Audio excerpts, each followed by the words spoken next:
Hi, welcome back. So this is the second session of what happens when a fault occurs at the double circuit line. Okay, so why I am taking it as in detail is because from the general equation occurring here we can solve all other special cases. Okay, and it has been asked in many GATE exam questions also. So first one in the case what we have assumed is the fault is occurring at the center of the or the midpoint of the double circuit line. So I have drawn the equivalent circuit diagram XD, XL and XL. Under steady state condition, steady state power is there, that is PE0 is equal to PM0. No acceleration, the rotor is rotating at a constant speed omega r, and PE0 is equal to Pmax 0 sin delta 0. Okay, and what happens when a fault occurs? So my system was under the steady state condition, that is Pmax 0, the first curve, and the system was working at this point 0. So when suddenly a fault occurs at the midpoint, so there will be a conversion, and what I have to do is I have to find out what the power is transferred from the source to load. So in order to find out from the source to load, I have to find out x1, and finally I got some values, and I got a value that is 3 times xd plus xl. I got some value which means that x1 value is much higher than my x0 value. If my x1 value is much higher than x0 value, then Pmax 0, that is EV by x0 value, x0 is lower. So Pmax 0 value will be much higher than Pmax 1. So I have drawn a Pmax 1 curve, that is under the fault condition. This is my Pmax 1 curve. I have drawn this. So at the time of the fault, because of the change in reactance, the electrical power reduced. So PE went to this point at point 1. So what happens here, the input power is greater than the output power. So there will be an accelerating force. Because of the acceleration, omega r increases. That's what I have shown you in my second session. Wait a minute, I'll show you. So what will happen at the time of the fault? Omega r increases, rotor angle increases sharply. Because of this, my delta angle also increases. What happened? My delta angle increases. When my delta angle increases, the electrical power also increases and it moves on. So what will happen? My auto reclosure relay operates all the after the fault clearance, or after the fault is cleared, my auto reclosure relay recloses and the faulty portion remains isolated. So again my electrical power changes and it moves to the point 2 here. So what will happen? Because of this inertia, the rotor angle still continue to increase, but here what happens, the point has shifted to a new power angle curve, that is point 2 in between.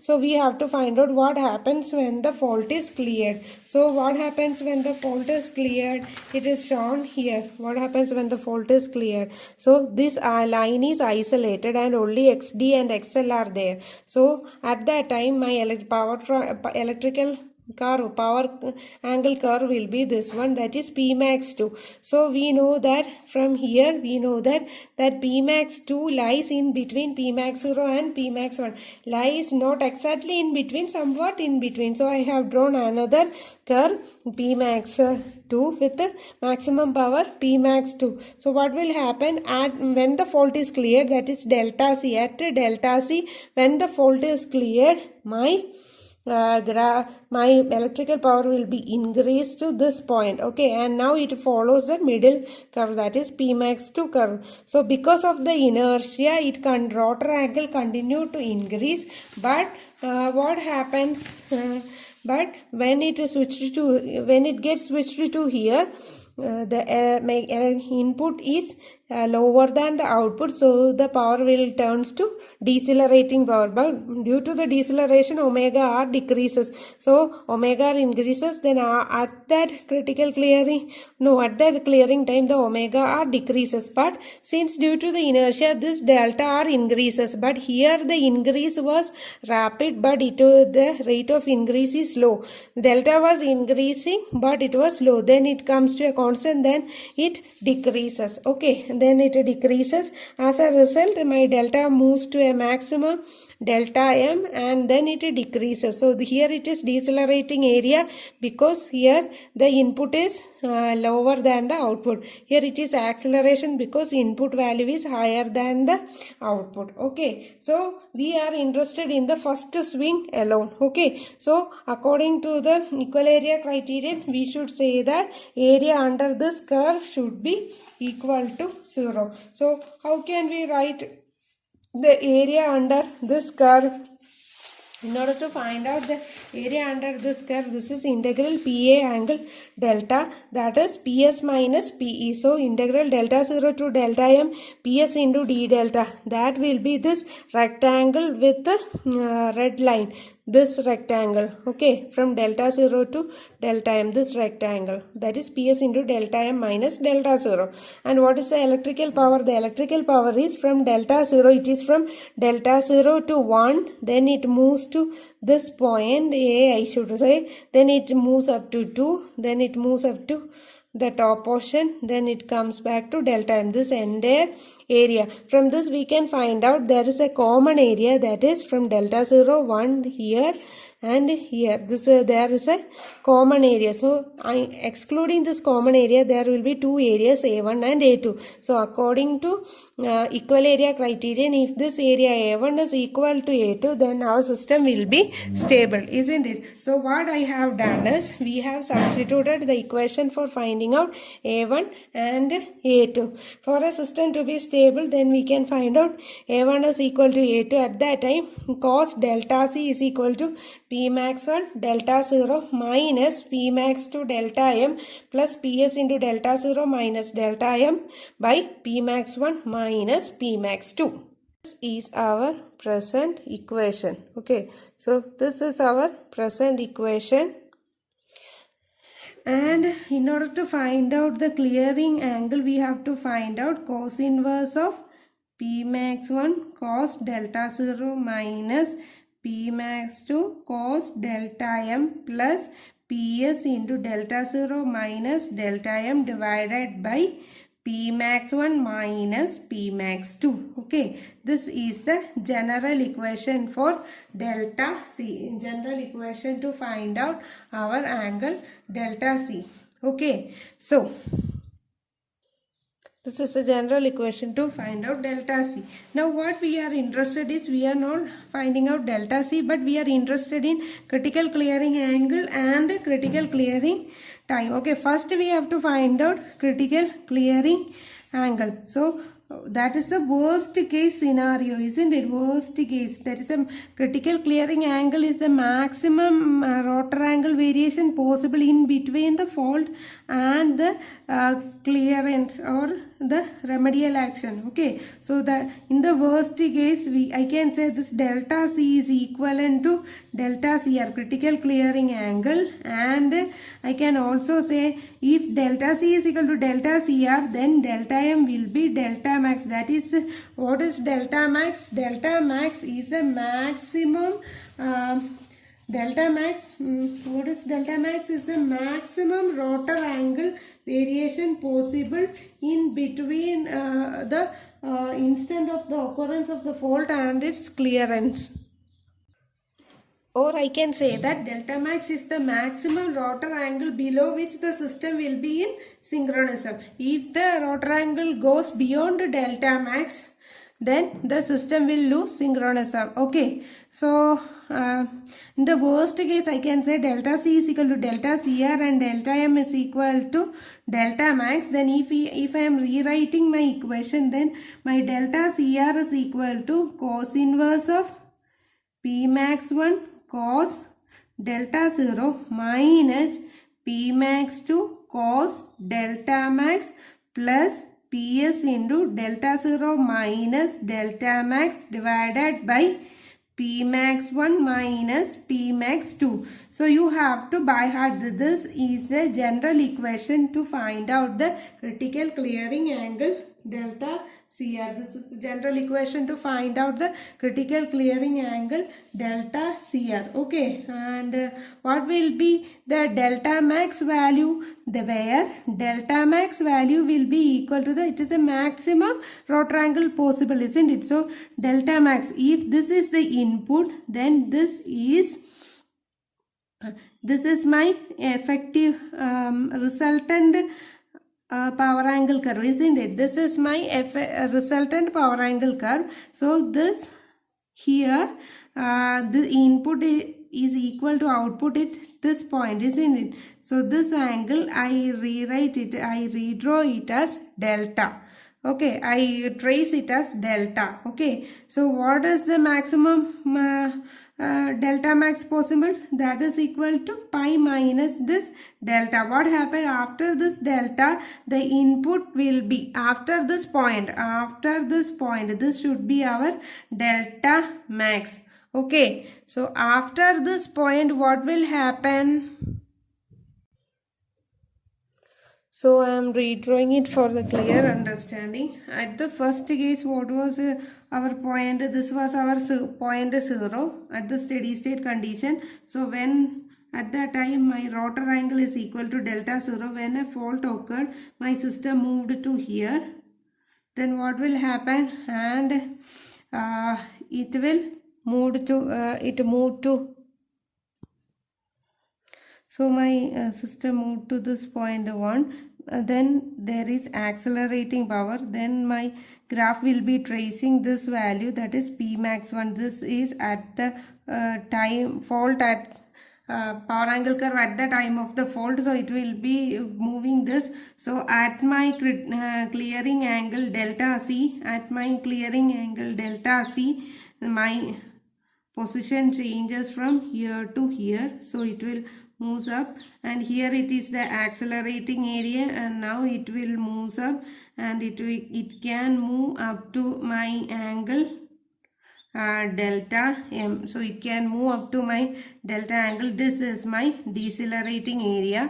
If I am taking, then this entire area delta 0 to delta M, this entire area is my PM, and electrical power area is from delta 0 here it will move and it will come back. This is the area, and excluding the common area we will get A1 and A2. Okay, in the worst case situation we were discussing what is delta max. Okay, delta max is the maximum angle possible, that is pi minus delta. What is this delta? Because after the fault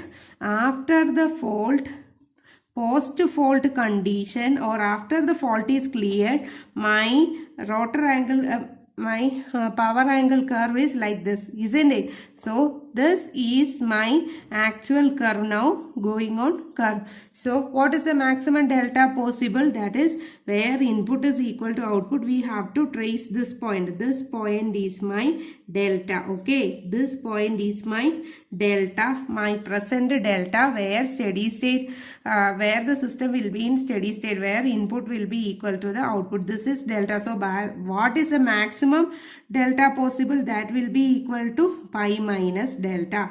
This will be the maximum delta possible in this case, maximum rotor angle variation in order to maintain the synchronization. So this is delta max. So delta max, I can write it as pi minus delta, or I can write it as pi minus this delta is sine inverse of steady state power divided by present power is P max 2, isn't it? This power is P max 2. So PS divided by P max 2. We can substitute it like this also. So I have told you this is our general equation, and we can substitute any case from this particular equation. For example, we are dealing now with a case 4, isn't it? In our case 3, what we were discussing is, we are discussing what happens when the what happens when the fault occurs at bus bar. Okay, when a fault occurs at the bus bar in case 3, what happens?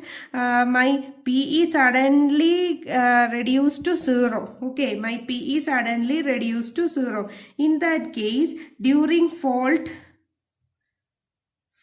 at bus bar, during fault at bus bar, we have said my PE, that is at the fault it is 1, PE1 is suddenly 0, which means that my Pmax1 is equal to 0, isn't it? So at that time, delta CR is equal to cos inverse of, I am substituting this, Pmax1 is 0, no? So this term remains 0, minus Pmax2 0 minus Pmax2 cos delta max plus Ps into delta 0 minus delta max divided by 0 minus Pmax2. This is our equation. And how can I solve this? This and this will cancel. That is cos inverse of cos delta max plus Ps into delta 0 minus delta max. Okay, so at that time what was delta max? At that time delta max is equal to pi minus delta 0, isn't it?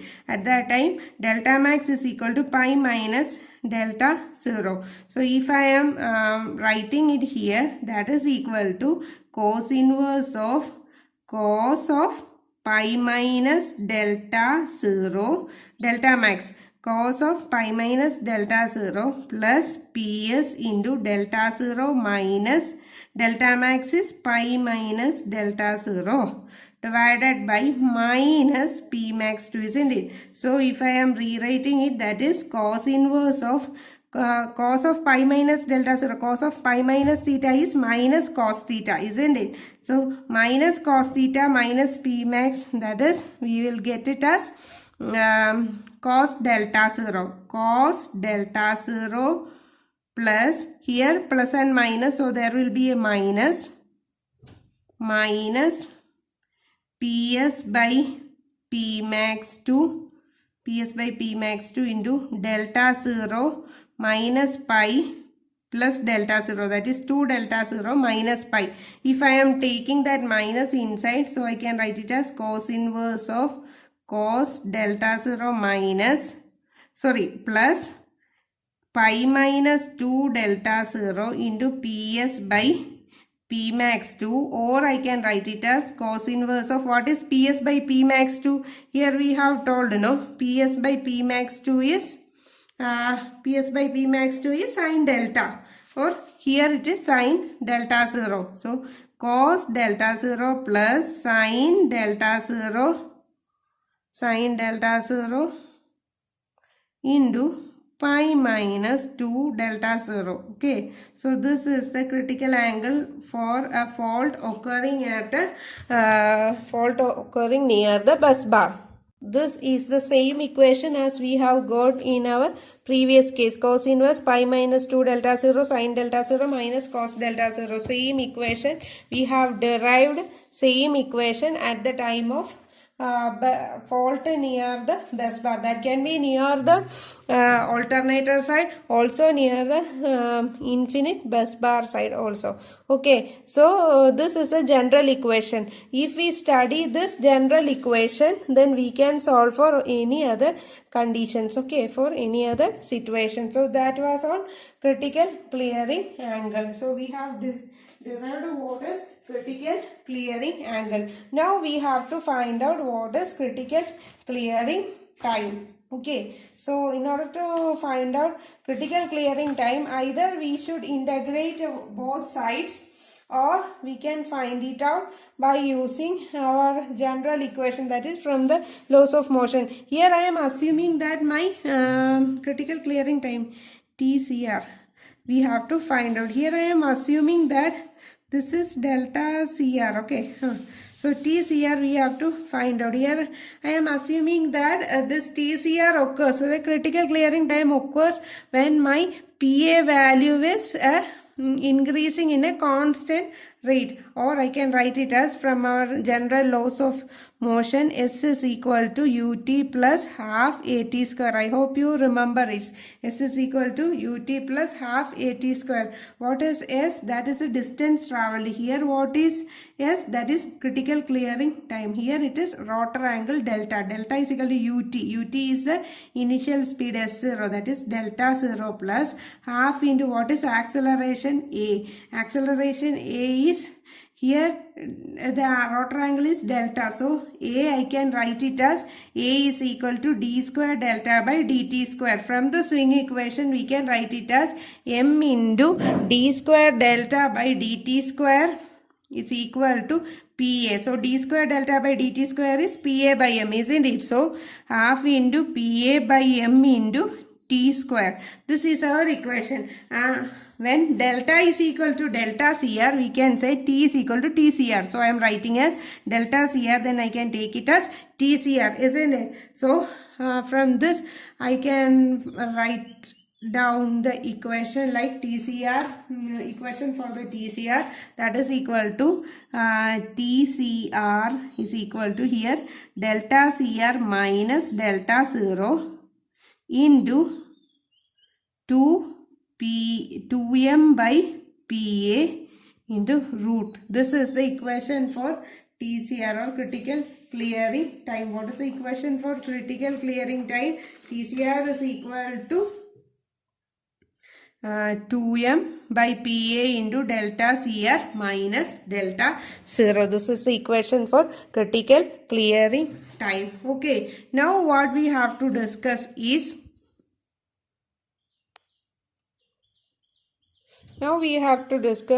what happens when a fault occurs near the parallel circuit. So if I am drawing the equivalent circuit diagram, this is XD, this is my E angle delta, and this is my two lines, transmission lines.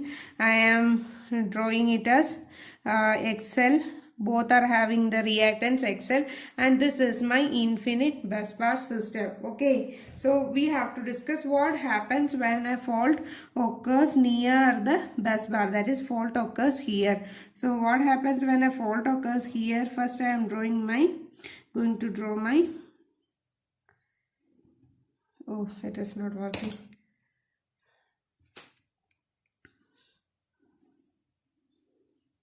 So this is my power angle curve PE. So under steady state condition, my system was working. That is PS is equal to PE0 is equal to PM0. This is on phase 1.